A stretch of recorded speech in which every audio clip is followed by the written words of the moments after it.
Assalamualaikum warahmatullahi wabarakatuh. Jumpa lagi bersama saya Muhammad Iqbal pada channel Zona Bahasa Arab. Ahlan wa marhaban bikum fi qanat Zona Bahasa Arab. Channel ini berisi konten video-video mengenai pembelajaran bahasa Arab. Pada video sebelumnya yang berjudul Pengantar Ilmu Shorof, kita sudah mengetahui awal mula kemunculan ilmu shorof, kemudian siapa peletak pertama ilmu shorof, kemudian apa faidah ilmu shorof. Itu telah kita bahas pada video sebelumnya yang berjudul Pengantar Ilmu Shorof. Silahkan diklik di atas. Nah, pada video kali ini kita akan melanjutkan pelajaran ilmu shorof, yaitu kita akan mengetahui tentang apa yang dinamakan al-mizan as-sarfi.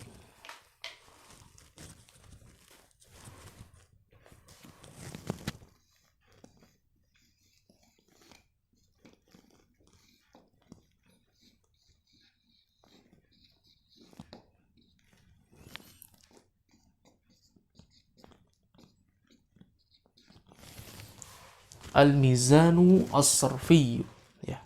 Al-mizan as-sarfi. Kita akan mendapati sebuah tema ini, sebuah judul ini ketika kita mempelajari ilmu shorof di buku manapun, ya. Maka yang pertama kali akan kita jumpai adalah al-mizan as-sarfi. Nah, apa itu al-mizan as-sarfi? Kemudian faedahnya apa saja? Dan lain sebagainya. Ikuti terus video ini, ya. Seperti yang sudah kita bahas pada video sebelumnya mengenai definisi ilmu shorof, yang berarti adalah ilmu yang mempelajari perubahan suatu kata, ya. Perubahan suatu kata, at-taghyir, ya, atau at-tahwil, ya. Maka dari itu, ulama shorof menetapkan sebuah metode yang dinamakan al-mizan as-sarfi. Metode ini adalah untuk mengukur.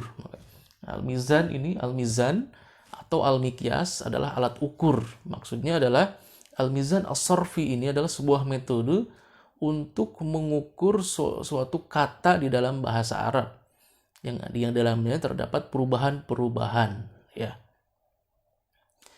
Boleh kita simpulkan bahwa al-mizan as-sarfi adalah sebuah metode untuk mengukur, ya.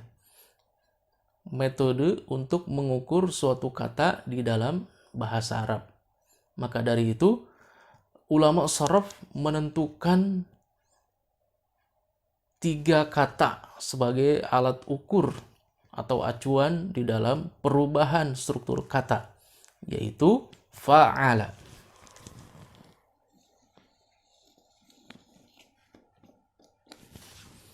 Fa'ala, ada 3 huruf. Fa'ala, ini yang menjadi acuan di dalam mengetahui perubahan-perubahan struktur kata, ya. Alfa, kemudian al-ain,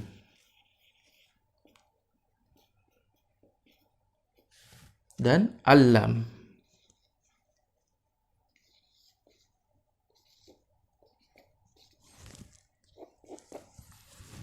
Al-fa, al-ain, dan al-lam. Menjadi fa'ala. Fa'ala. Inilah 3 huruf ini yang menjadi alat ukur dalam perubahan struktur kata. Inilah yang ditetapkan oleh para ulama-ulama shorof terdahulu, ya. Dari sini kita bisa menyimpulkan bahwa fa'ala merupakan wazan. Wazan maksudnya adalah kata yang menjadi timbangan, ya. Kata yang menjadi alat ukur disebutnya wazan.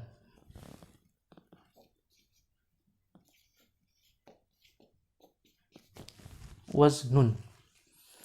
Adapun kata yang dipertimbangkan disebut mauzun. Contohnya kita terapkan dalam satu contoh kalimat kata kataba.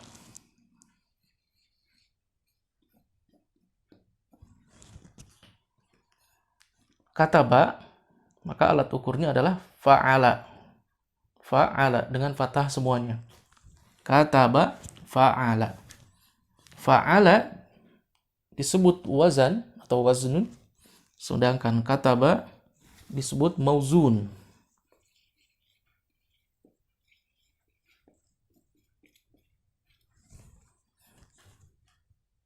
Kata yang ditimbang. Fa'alu, fa'ala, kata yang menjadi alat timbang atau alat ukur. Ya. Contoh lain selain harokat fathah ya.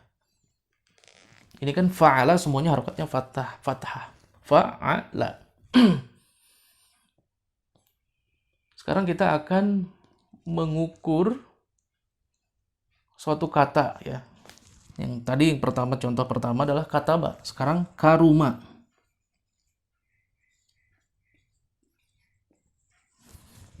Karuma. Maka wazannya adalah fa'ula. Karuma fa'ula. Kataba fa'ala. Nah, muncul pertanyaan, kenapa para ulama sharaf menetapkan 3 huruf ini yang menjadi alat ukur atau acuan dalam mengetahui perubahan struktur kata. Ya. Nah, kenapa dipilih fa'ala, tidak dipilih yang lain? Alasannya adalah huruf fa, huruf ain, dan huruf lam itu mempresentasikan makhrijul huruf yang lainnya. Itu adalah salah satu kenapa dipilih fa'ala, al-fa, al-ain, al-lam sebagai acuan dalam mengukur perubahan-perubahan struktur kata ya. Sebagai acuan dalam al-mizan as-sarfi. Nah, lalu apa faedah metode ini? Metode al-mizan as-sarfi ini. Yang pertama adalah ma'rifatu adadi hurufil kalimah wa tartibiha. Mengetahui, dari metode ini kita akan mengetahui jumlah huruf pada suatu kalimat ataupun urutannya ya.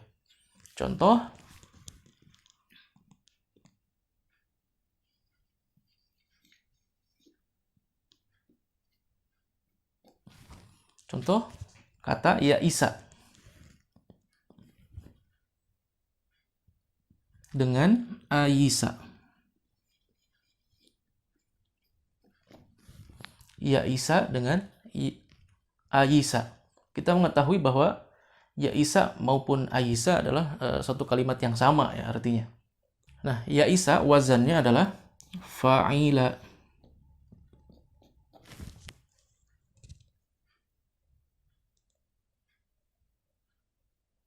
Sedangkan yang kedua Ayisa wazannya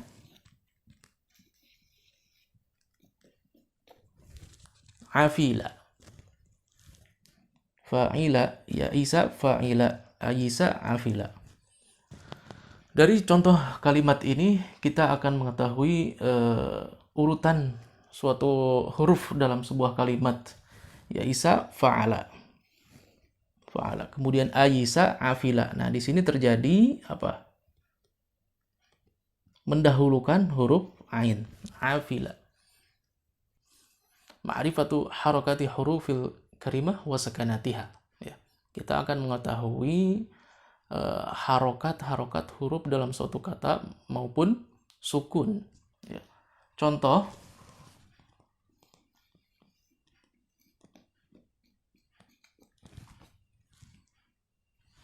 dorbun. Dorbun wazannya berarti fa'lun. Kemudian doroba wazannya fa'ala. Duriba.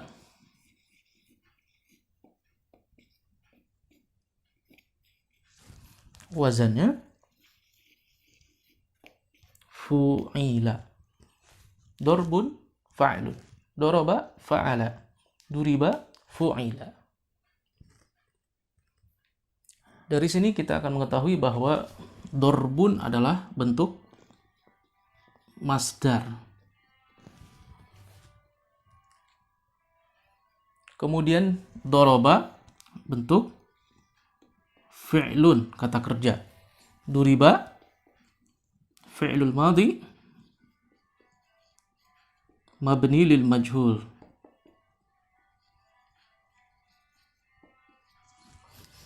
Nanti kita akan membahas satu persatu apa itu masdar, apa itu fi'l, apa itu fi'lul madhi mabni lil majhul. Ini faidah yang kedua. Faidah yang ketiga dari metode ini yaitu ma'rifatul huruf al-asliyah waz zaidah. Kita akan mengetahui mana huruf-huruf yang asli dalam suatu kata ataupun huruf-huruf tambahan, ya. Contohnya masih kata doroba dan doroba. Doroba wazannya fa'ala. Sementara doroba wazannya adalah fa'ala. Dari contoh ini, yang pertama kita akan mengetahui bahwa doroba ini merupakan huruf asli fa'ala. Tidak ada tambahan tidak ada tambahan huruf. Berbeda dengan yang kedua doroba dengan wazan fa'ala. Maka di sini ada tambahan huruf, yaitu adalah huruf yang kedua, alif. Maka dengan metode ini kita akan mengetahui dalam suatu kata itu mana huruf yang asli, mana huruf yang tambahan. Al-huruf al-asriyah wal huruf az-zaidah. Faedah yang keempat dari metode ini yaitu dengan metode ini kita akan memperjelas yang mana kata yang huruf yang hilang dan huruf yang disebutkan, ya. Bayanul mahzuf wal mazkur. Contoh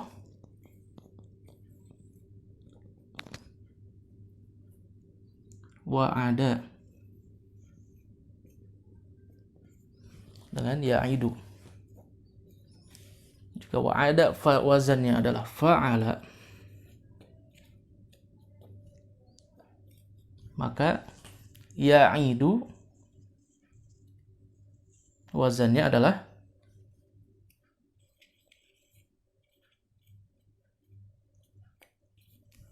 ya'ilu.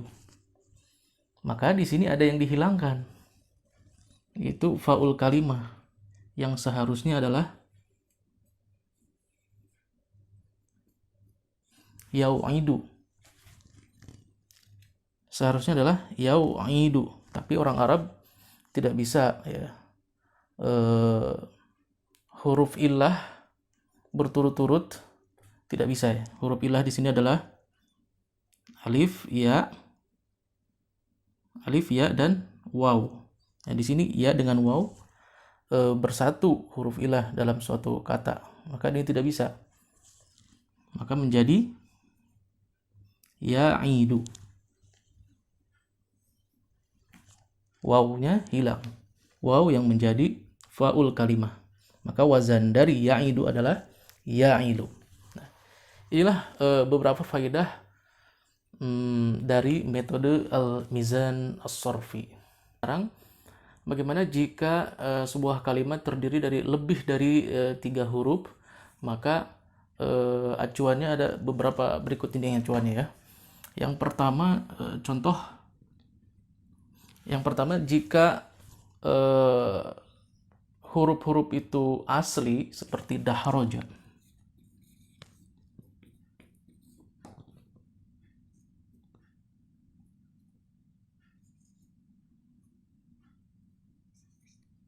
dahroja. Maka wazannya adalah fa'lala dengan mendabelkan lam, ya, dengan menambahkan lamul fi'il, fa'lala, dahroja fa'lala. Ini huruf-hurufnya huruf-huruf asli semua. Kemudian bagaimana jika ada pengulangan kalimat, pengulangan huruf dengan tasydid? Contoh,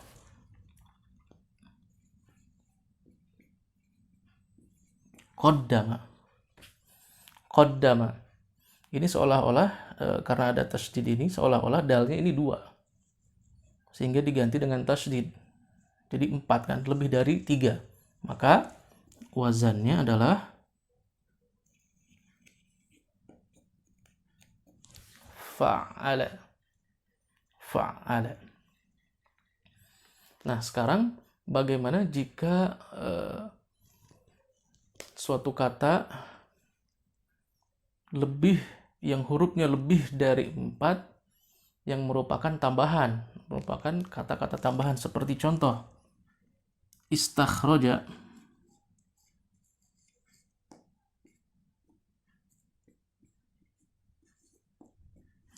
Istakhroja. Istikhroja ini kan huruf aslinya 3 ini ya, khoroja.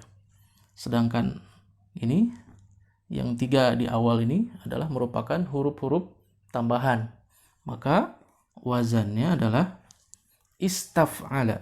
Istakhroja wazannya